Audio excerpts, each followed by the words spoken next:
Hello student, स्वागत है आप सभी का एक बार फिर से हमारे इस ऑफिशियल यूट्यूब चैनल में जिसका नाम है एसोल सॉल्यूशन। मैं चंदन कुमार हाजिर हूँ आप सभी के सामने अपनी एक और नई वीडियो के साथ। सो गाइस, आज की नई वीडियो हमने आप लोगों के लिए इसलिए बनाई है क्योंकि बहुत सारे स्टूडेंट्स के कमेंट्स आ रहे थे इंस्टाग्राम पर। वो लोग हमें अपनी क्वेरी शेयर कर रहे थे कि सर, भारत की विदेश नीति इंदिरा गांधी जी के शासनकाल में किस प्रकार की रही, इसके बारे में बता दीजिए। कौन कौन से इंपॉर्टेंट पॉइंट्स हमें उसके अंदर लिखने हैं और किस तरीके से पूरा कंप्लीट आंसर लिखना है। सो गाइस, आप लोगों की ऑन डिमांड पर ये जो वीडियो है मैं आप सभी के सामने लेकर आ चुका हूँ। आज की इस नई वीडियो में हम कंप्लीट आंसर के बारे में बात करेंगे। स्टार्टिंग से बात करेंगे सबसे पहले इंट्रोडक्शन की, कि कोई भी आंसर अगर आपको स्टार्ट करना होता है तो उसके अंदर आप लोगों को परिचय डालना होता है। तो आप सभी को पता है कि भाई भारत के पहले प्रधानमंत्री जो पंडित जवाहरलाल नेहरू रहे, और उसके बाद में लाल बहादुर शास्त्री जी, और उसके बाद में नंबर 3 पर आती है हमारी प्राइम मिनिस्टर जिनका नाम है इंदिरा गांधी। इंदिरा गांधी जी जो है वो पंडित जवाहरलाल नेहरू जी की पुत्री थी, आप सभी को पता है। लेकिन यहाँ पर अगर आप देखेंगे तो पंडित जवाहरलाल नेहरू जी और इंदिरा गांधी के दोनों के नज़रिए में काफ़ी ज़्यादा अंतर था। इंदिरा गांधी जी की अगर हम बात करते हैं तो ये यथार्थवादी सोच की थी, और वहीं हम बात करते हैं पंडित जवाहरलाल नेहरू जी की तो वो कहीं ना कहीं हमें आदर्शवादी सोच से प्रेरित मिलते हैं। और साथ ही साथ हालांकि हम ये भी देखेंगे कि भाई इंदिरा गांधी जी ने आधार जो है वो अपनी प्राचीनतम, अपनी जो भी पुरानी विदेश नीति की बातें थी उनको तो शामिल किया ही किया, लेकिन उसे एक नया रूप भी दिया। चलिए गाइस, स्टार्ट करते हैं आज की अपनी इस वीडियो को। यहाँ पर सबसे पहले आप लोगों को क्या करना है, यहाँ पर क्वेश्चन का इंट्रोडक्शन देना आएगा। यहाँ पर आप देख सकते हैं कि भाई लाल बहादुर शास्त्री जी के बाद में श्रीमती इंदिरा गांधी जी ने भारत के प्रधानमंत्री पद का भार या कार्यभार संभाला। पंडित जवाहरलाल नेहरू जी के बाद देश में इतने लंबे समय तक अगर कोई प्राइम मिनिस्टर बनी रही तो वो एक ही शख्सियत है जिनका नाम है इंदिरा गांधी। हम देखते हैं इंदिरा गांधी का जो शासनकाल है वो 2 काल में डिवाइड होता है। अब इसके बारे में बात करेंगे कि भाई इंदिरा गांधी देखें तो प्राइम मिनिस्टर बेसिकली 1967 के इलेक्शन को जीतने के बाद में बनी थी, परंतु 1967 का जो इलेक्शन था उस समय हम देखते हैं देश के कई इलाके ऐसे रहे, कई राज्य ऐसे रहे जहाँ पर कांग्रेस पार्टी को बहुमत ना मिल सकी। लेकिन 1970 का जब इलेक्शन हुआ था इसमें इंदिरा गांधी पूरी तरीके से मजबूत दिखाई दी हमें, और उन्हें पूरा का पूरा बहुमत मिला था। इंदिरा गांधी की अगर शासनकाल की बात करते हैं हम तो उसकी प्रमुख विदेश नीति अगर स्टार्ट होती है, कहाँ से स्टार्ट होती है, वो 1971 से स्टार्ट होती है। 1971 में ऐसा क्या हुआ, आप सभी को पता है कि भाई पाकिस्तान के साथ में भारत का युद्ध हुआ था दिसंबर के महीने में। और ये जो युद्ध हुआ, इस युद्ध को बेसिकली अगर हम देखेंगे तो जो बांग्लादेशी रिफ्यूजीज़ है जो इंडिया में एंटर हो रहे थे, लगातार भारत के लिए प्रॉब्लम क्रिएट हो रही थी कि उनकी रहने के लिए, उनके खाने के लिए, उनकी सुरक्षा के लिए इन सब का जो भार है वो किस तरीके से उठाया जाए। इसीलिए तत्कालीन उस समय की जो प्रधानमंत्री थी इंदिरा गांधी जी ने, उन्होंने ये बोल्ड स्टेप लिया। और हम देखते हैं कि आगे चल के हमारा बांग्लादेश की वजह से पाकिस्तान से एक युद्ध हो जाता है। हालांकि उस समय उसे बांग्लादेश नहीं बल्कि पूर्वी पाकिस्तान कहा जाता था, परंतु आप लोग अभी ये समझेंगे कि पूर्वी जो पाकिस्तान है उसी को हम बांग्लादेश आज कहते हैं। सो गाइस, चलिए कहानी स्टार्ट करते हैं हम। अब ये जो स्टोरी है थोड़ी सी आपको समझनी पड़ेगी क्योंकि ये जो घटना है ये दिसंबर 1970 से स्टार्ट होती है। इस समय क्या हुआ कि भाई जो पाकिस्तान है, पाकिस्तान में भारत की तरह इलेक्शन हुए, लेकिन इस समय पाकिस्तान में 1970 तक यहाँ पर एक तानाशाह थे जिनका नाम था याहिया खां। ये याहिया खां जो है वो कहाँ के हैं, पश्चिमी पाकिस्तान के। कहाँ के, पश्चिमी पाकिस्तान। आप सब मैप में देखेंगे कि आज जिसे हम बांग्लादेश बोलते हैं, आज जिसे हम बांग्लादेश बोलते हैं वो एक समय पर पूर्वी पाकिस्तान हुआ करता था, और जिसे आज हम नॉर्मल पाकिस्तान के नाम से जानते हैं ये पश्चिमी पाकिस्तान हुआ करता था। ये अगर हम इंडिया का मैप देखें तो इधर जम्मू कश्मीर और ऐसे करके ये नीचे अगर हम जाएंगे नॉर्थ ईस्ट की तरफ तो वहाँ पर हमें दिखेंगे।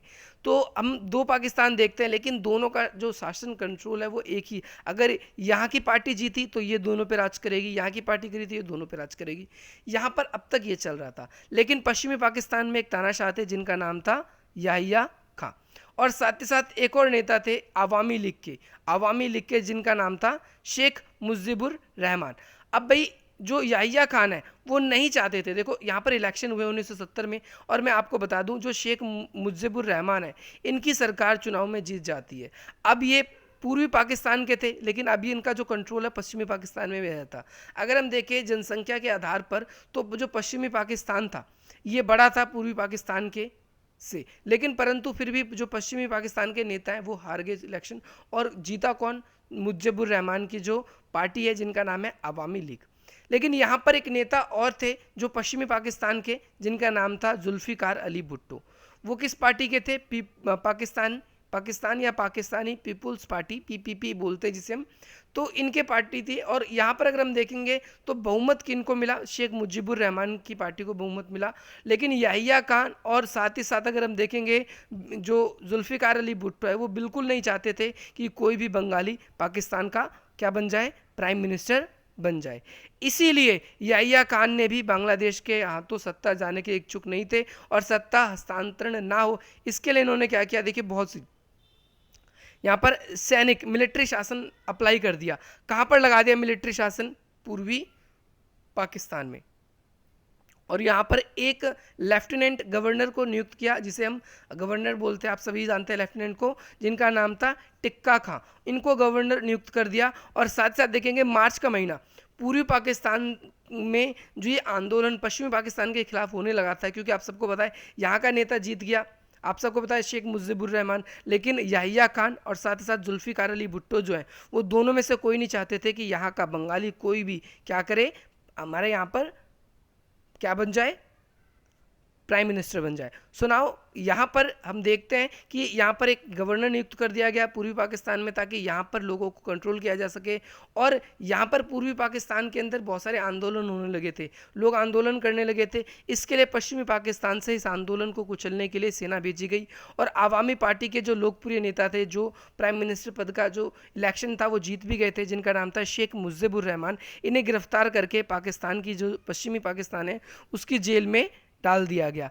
इस तानाशाह इस आंदोलन को इस तरीके से तानाशाह के रूप से कुचलने की कोशिश करी, वहाँ पर जो पूर्वी पाकिस्तान के जो लोग थे वो सड़कों पे आ गई। अब भाई जो पश्चिमी पाकिस्तान के लोग थे उन्होंने अगर देखे तो इतिहास का सबसे दर्दनाक, सबसे बड़ा मानव अधिकार का अगर कहीं हनन हुआ तो ये यहीं पर ही पूर्वी पाकिस्तान में हुआ था। यहाँ पर अगर आप देखेंगे पूर्वी पाकिस्तान में जितने भी आवामी लीग के जो नेता वगैरह थे या बुद्धिजीवी थे, उन सभी का या तो उन सभी को आंदोलन में गिरफ्तार कर लिया गया या फिर उनका जनसंहार किया गया। पहली चीज़ ये। दूसरी बात, महिलाओं के साथ बलात्कार हुआ और साथ ही साथ जो हिंदू लोग वहाँ पर रहते थे उनका जातीय संहार हुआ। और केवल ये जो 1971 के 71 से पहले जो ये पूरा का पूरा एटमॉस्फेयर पूर्वी पाकिस्तान में हुआ, तो इसे एक तरीके से एकदम घृणा वाला युद्ध कहा जाता है। न्यूयॉर्क टाइम्स में देखो, न्यूयॉर्क टाइम्स में ये कहा गया कि पाकिस्तानी सेना ने हिंदुओं की दुकान पर धावा बोला, उन्हें नष्ट कर दिया है। हिंदुओं के मकान और दुकानों पर पीले रंग के एचएस पेंट कर दिया गया है, एचएस पेंट कर दिया गया है। यहाँ पर परिणाम स्वरूप अगर हम देखें तो 1 करोड़ 20 लाख लगभग 12 मिलियन बांग्लादेशी मुस्लिम हिंदू भारत में पश्चिम बंगाल में आ गए। और इतनी बड़ी आबादी के लिए रहने के लिए, आवास के लिए, उनके भोजन के लिए एक बड़ा आर्थिक खर्च हमारी भारत सरकार पर बढ़ने लगा था। और साथ ही साथ अगर हम देखें तो पश्चिम बंगाल में जो पश्चिम बंगाल की जो सरकार है उनके लिए कानून व्यवस्था बनाए रखना भी एक काफ़ी ज़्यादा कॉम्प्लिकेटेड बात उनके लिए बन गई थी। तो इस समय जो इंदिरा गांधी थी, इंदिरा गांधी जी ने पूर्वी पाकिस्तान का दौरा किया और वहाँ पर नेताओं को इस बारे में बताया भी कि भाई ऐसा मत करिए, ऐसा मत करिए। उस समय अमेरिका ने गुप्त रूप से चाइना से अपनी रिलेशन को बिल्ड कर रहा था और इस समय भारत को घेरने की कोशिश हो रही थी, क्योंकि आप सभी जानते हैं जो पाकिस्तान था वो सीटो और सेंटो में पहले से ही मेंबर था। अमेरिका का फुल्ली सपोर्ट था पाकिस्तान को। और साथ ही साथ इधर चाइना जो है, चाइना से भी अमेरिका अपने रिश्ते अच्छे मजबूत बना रहा था, क्योंकि जो भारत है, भारत सोवियत संघ से अपने रिश्ते अच्छे रख रहा था और ये चीज़ अमेरिका को कहीं पसंद नहीं आती थी इस वजह से। तो यहाँ देखेंगे अमेरिका जो है गुप्त रूप से चाइना से अपने संबंध स्थापित करने की राह में था, जिसने पाकिस्तान की मध्यस्थता भूमिका निभाई। इस तरीके से श्रीमती इंदिरा गांधी ने सैनिकों को तैयार रहने के लिए भी कह दिया कि भाई कभी भी हमारा पाकिस्तान के साथ युद्ध हो सकता है। सेना चाहती थी कि भाई शीत ऋतु में हम इस हमले को करेंगे, क्योंकि शीत ऋतु में पूरा का पूरा जो हिमालय है, अगर हम देखेंगे जो पूरा का पूरा हिमालय है, तो इस पर पूरा बर्फ़ आ जाएगी। और पूरे बर्फ़ आने के बाद में क्या है कि जो पाकिस्तान की मदद अगर चाइना करना भी चाहेगा तो हिमालय की वजह से उस मौसम में नहीं कर पाएगा। तो यहाँ पर हम देखते हैं कि भारत ने पाकिस्तान से अपनी सेना मोड़ने के लिए भारत ने पाकिस्तान को पूर्वी पाकिस्तान से अपनी सेना को मोड़ने के लिए 3 दिसंबर 1971 को कहा, परंतु पाकिस्तान ने मोड़ने से इनकार कर दिया और इसके बाद भारत ने क्या किया, पाकिस्तान पर, पूर्वी पाकिस्तान पर आक्रमण कर दिया। भारत और पाकिस्तान के बीच में युद्ध हुआ। इस युद्ध के अंतर्गत हम देखें 90,000 से अधिक जो पाकिस्तानी आर्मी है उसको बंदी बनाया गया। पाकिस्तानी आर्मी को क्या किया गया, बंदी बनाया गया। और इस युद्ध की जो मदद है अमेरिका जो है वो पाकिस्तान की मदद कर रहा था, और भारत की जो मदद है वो कौन कर रहा था, सोवियत संघ कर रहा था। आपको ये बात याद रखना है। तो यहाँ पर अगर हम देखेंगे तो अमेरिका मदद कर रहा था पाकिस्तान की, और पाकिस्तान युद्ध में हार गया तो अमेरिका को लगा कि ये युद्ध में मेरी हार है, ठीक है। अमेरिका ने पाकिस्तान को बचाने के लिए अपने परमाणु युद्धपोत, जिसे इंटरप्राइज बोलते हैं, ध्यान रखना है नाम आपको, इंटरप्राइज को बंगाल की खाड़ी में आगे बढ़ा दिया। वहीं सोवियत संघ, हमारा मित्र जो था सोवियत संघ, ने भी अपने युद्धपोत को क्या कर दिया, उसके पीछे लगा दिया। तो इस तरीके से सोवियत संघ हमारे साथ होने के कारण अमेरिका अपनी धौंस उस समय हम पर नहीं जमा पाया। सो नाउ यहाँ पर देखेंगे सोवियत संघ और भारत का जो रिलेशन है इस जगह पर बहुत अच्छा हो जाता है।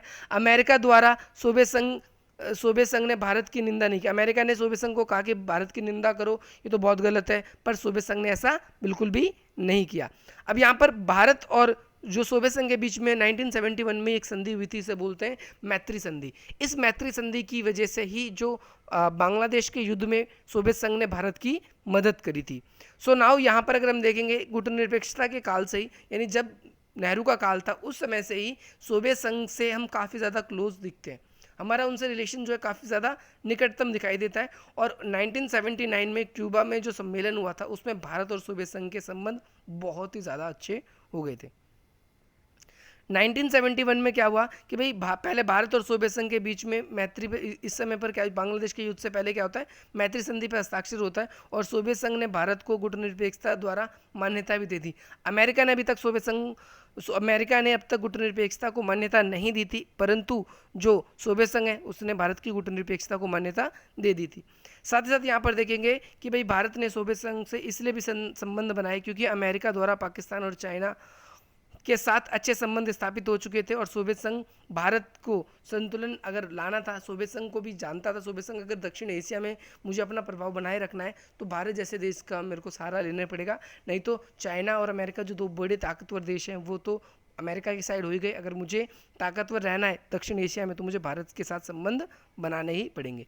अब आगे चल के क्या होता है, शिमला समझौता 1972 में। शिमला समझौता क्या होता है, देखो 1971 का युद्ध हुआ, इसमें हम सबकी जीत हुई, भारत की तरफ से इंदिरा गांधी और पाकिस्तान की तरफ से श्री भुट्टो जो है, उन दोनों के बीच में हस्ताक्षर हुए, और इस समझौते के अंदर अपने मतभेदों को शांतिपूर्ण तरीके से वार्ताओं से निपटने का निर्णय लिया।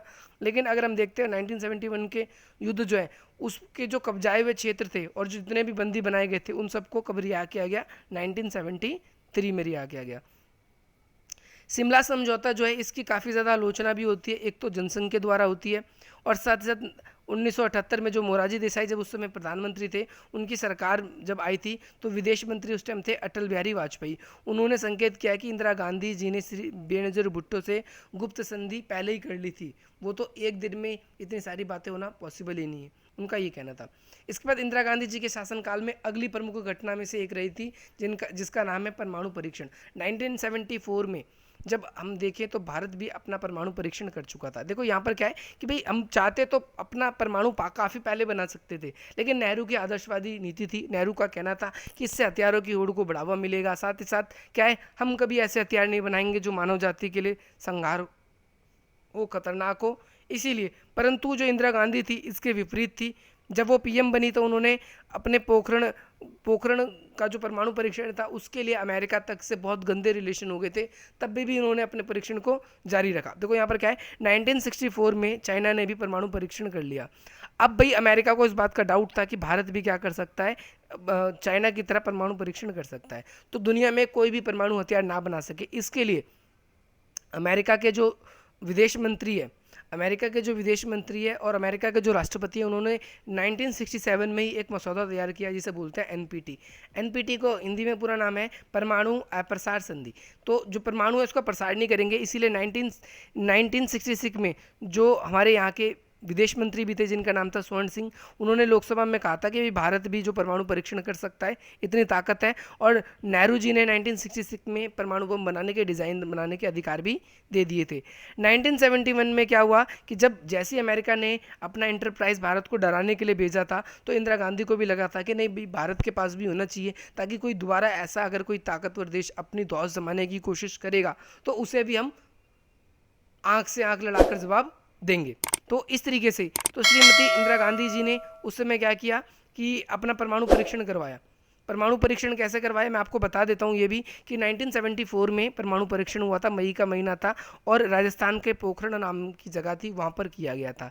इससे पहले 1968 में ही ये परमाणु अप्रसार हो चुकी थी। इस पर सिग्नेचर भी कर दिए थे 5 बड़े देशों ने, जिसमें अमेरिका, फ्रांस, चाइना, इंग्लैंड और सोवियत संघ, इन्होंने ताकि हस्ताक्षर किया ताकि और कोई भी देश परमाणु को दोबारा से बना ना सके। इससे हथियारों की होड़ को बढ़ावा मिलेगा। लेकिन ये 5 देश अपने हथियारों को कंटिन्यूसली बना सकते हैं, इसको बढ़ा सकते हैं।